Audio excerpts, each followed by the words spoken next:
Hello दोस्तों, स्वागत आप सभी का आपके अपने यूट्यूब चैनल जीएस प्लेनेट के अंदर। सर आज हम बात करने वाले हैं हाल ही में असम के अंदर चर्चा में आई एक बीमारी अफ्रीकन स्वाइन फ्लू, जो अभी हाल ही में कोरोना संकट के समय इसने और दस्तक दे दी है। सर ये भी एक चाइना से आई हुई एक बीमारी अरुणाचल प्रदेश के होते हुए सर अपने असम के अंदर पहुंच चुकी है। कैसी है ये बीमारी, इंसानों को कितना खतरा हो सकता है, कितनी ज़्यादा इससे क्या कौन प्रभावित हुआ, सारी चीज़ों के बारे में जानकारी प्राप्त करेंगे। अभी आप लोगों नए हो तो हमारे इस चैनल को प्लीज़ सब्सक्राइब कर लीजिएगा और बेल आइकॉन को प्रेस कर दीजिएगा ताकि हर एक न्यूज़ की लेटेस्ट नोटिफिकेशन आपको मिल पाए। सर बात करते हैं क्या है, पहले हम जानते हैं कि sir African swine fever virus क्या है क्या वायरस। तो सर मैं बताऊं sir, African swine fever virus एक विषाणु है। अफ्रीकी सुअर बुखार की खोज 1921 ईस्वी में हुई थी। पहली बार ये बुखार कब देखा गया था? 1921 ईस्वी में मॉन्ट गोमेरी ने केन्या में की थी। कहाँ की थी सर? सबसे पहले केन्या में की थी, जो हाल ही में आयातित यूरोपीय सूअरों में उच्च मृत्यु दर पैदा करने वाली एक नई बीमारी है। बाद के दशकों में कई उपसारा देशों में ASF नाम दे दिया गया इसको। ASF मतलब बोले तो अफ्रीकन स्वाइन फीवर नाम दे दिया गया, पालन किया गया, मतलब काफ़ी देशों ने इसका पालन किया। सर अब असम के अंदर क्या चक्कर इसका, असम में चर्चा में क्यों है?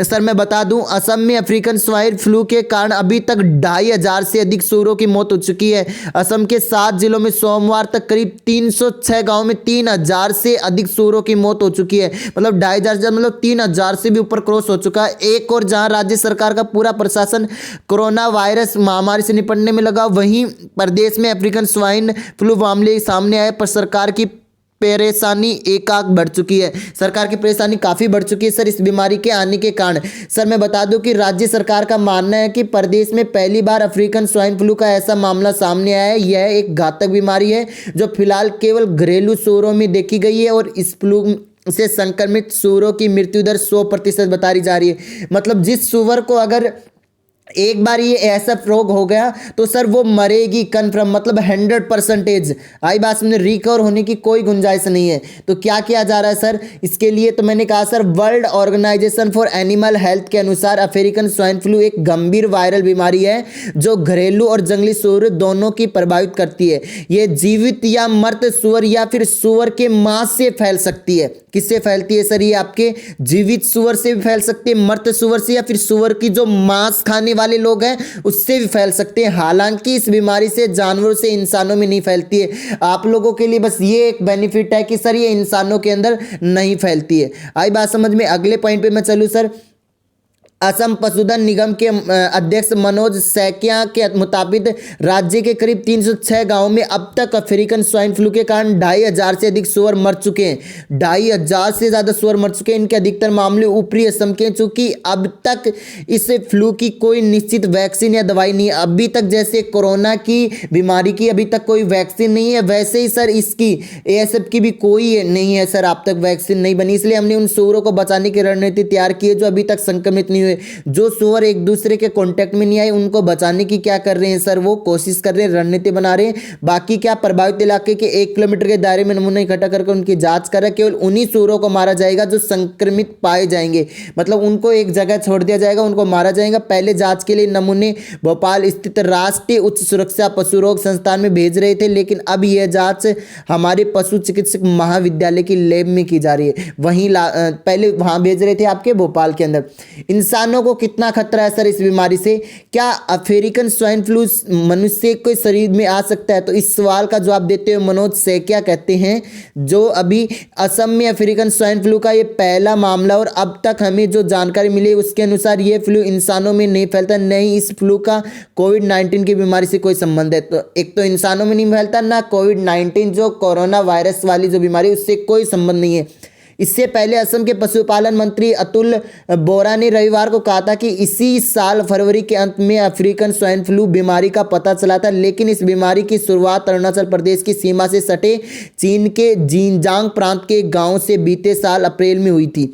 तो देखो सर ये सारी बीमारी चाइनीज आती जा रही है डे बाय डे। पशुपालन मंत्री के अनुसार साल 2019 में राज्य की जनगणना के अनुसार असम में सूअरों की आबादी 21 लाख थी। 2019 की राज्य की जनगणना के अनुसार कितनी थी? 21 लाख सूअर थी, जो वर्तमान में 30 लाख हो गई है। इसी बीच असम में प्रभावित जिलों में सूअर और सूअरों के मांस की बिक्री पर पूरी तरह रोक लगा दी है। मतलब जो लोग सूअर का मांस खाते हैं उनके ऊपर भी रोक, मतलब वो मांस नहीं खा पाएंगे, क्योंकि सूअर का मांस के ऊपर क्या लगा दिया है सरकार ने? प्रतिबंध लगा दिया है। साथ ही सरकार ने पड़ोसी राज्यों से आग्रह किया कि वह अपने सूअरों को आवागमन पर रोक लगाए ताकि अन्य इलाकों में संक्रमण फैलने से रोका जा सके, तो उनकी रोक लगा दी गई है। असम के मुख्यमंत्री सर्बानंद सोनोवाल ने अफ्रीकन स्वाइन फ्लू को जीवित जंतुओं के लिए, मैंने क्या कहा सर आपके कि जीवित जंतुओं के लिए, मुख्यमंत्री ने इस बारे में मीडिया से बात करते हुए कहा कि अफ्रीकन स्वाइन फ्लू के कारण हमारे जीव जंतुओं के सामने एक नई चुनौती खड़ी हो गई है और सूअरों को होने वाले अफ्रीकन स्वाइन फ्लू के संदर्भ में विस्तृत जांच और अध्ययन करने के बाद भारत सरकार ने असम सरकार को दिशा निर्देश भेजे हैं। ठीक है, और इसके बाद सर मैं अगले पॉइंट पे मैं बात करना चाहूँ, हमारी सरकार इस दिशा में सावधानी बरतने के साथ साथ इससे निपटने के लिए कई उपयोगी कदम उठा रही है। वन और पशु पालन विभाग को सभी जीव जंतुओं की सुरक्षा सुनिश्चित करने का कहा गया है, तो सबको कहा गया है कि सुरक्षा का दायरा सुनिश्चित किया जाए। पशु चिकित्सा विभाग के लोग सूअरों को बचाने के लिए Indian council of agriculture research के नेशनल पिग रिसर्च सेंटर के साथ एक व्यापक रोड मैप बनाने के काम में लगे ताकि सूअर पालन वाले उद्योग से जुड़े लोगों को इसका नुकसान से बचाया जा सके। एक पूरा रोड मैप तैयार किया जाएगा जिससे कि पता लगाया जाएगा कि कहाँ की सूअर संक्रमित है, कहाँ की सूअर संक्रमित नहीं, तो ताकि औरों को बचाया जा सके। अब और सर मैं और पूरी न्यूज में आपको पूरी विस्तृत जानकारी दे रहा हूं कि मुख्यमंत्री सोनोवाल ने सोमवार को पशुधन उद्यम प्रबंधन के क्षेत्रीय संस्थान के सूअर राष्ट्रीय अनुसंधान केंद्र के दौर पर राज्य में उत्पन्न स्थिति के बारे में विभागीय अधिकारियों से बात की और अफ्रीकन स्वाइन फ्लू से मारे गए सूअरों की घटना को गंभीरता से लेते हुए वन विभाग ने गुवाहाटी चिड़ियाघर समेत प्रदेश में मौजूद नेशनल पार्क और अन्य वन्य जीव अभ्यारण्य से जीव जंतुओं की सुरक्षा के लेकर कई कदम उठाए गए।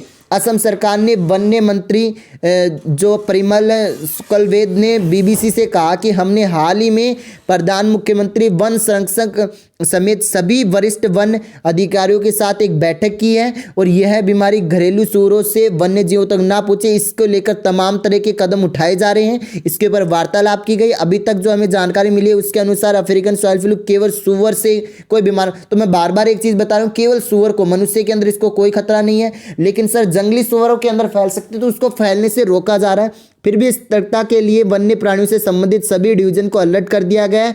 इसके बाद चिड़ियाघर को हम हर दूसरे दिन सैनिटाइज कर रहे हैं। फिलहाल चिड़ियाघर बंद है, फिर भी हम बीमारी को फैलने जितने रास्ते उन सभी कड़ी निगरानी के साथ साथ वन्य जीव की सुरक्षा सुनिश्चित करने में लगे हैं। हालांकि सूअर के अलावा अन्य जीव जंतुओं में इस बीमारी को फैलने की संभावना बहुत कम है सर। ठीक है, तो सर प्लीज हमारे चैनल को सब्सक्राइब कर लीजिएगा और बेल आइकन को दबा दीजिएगा। इस वीडियो को शेयर कर दीजिएगा ताकि सबको ये नई डिजीज के बारे में जानकारी प्राप्त हो पाए। और सर आज के लिए इतना ही, धन्यवाद, जय हिंद दोस्तों।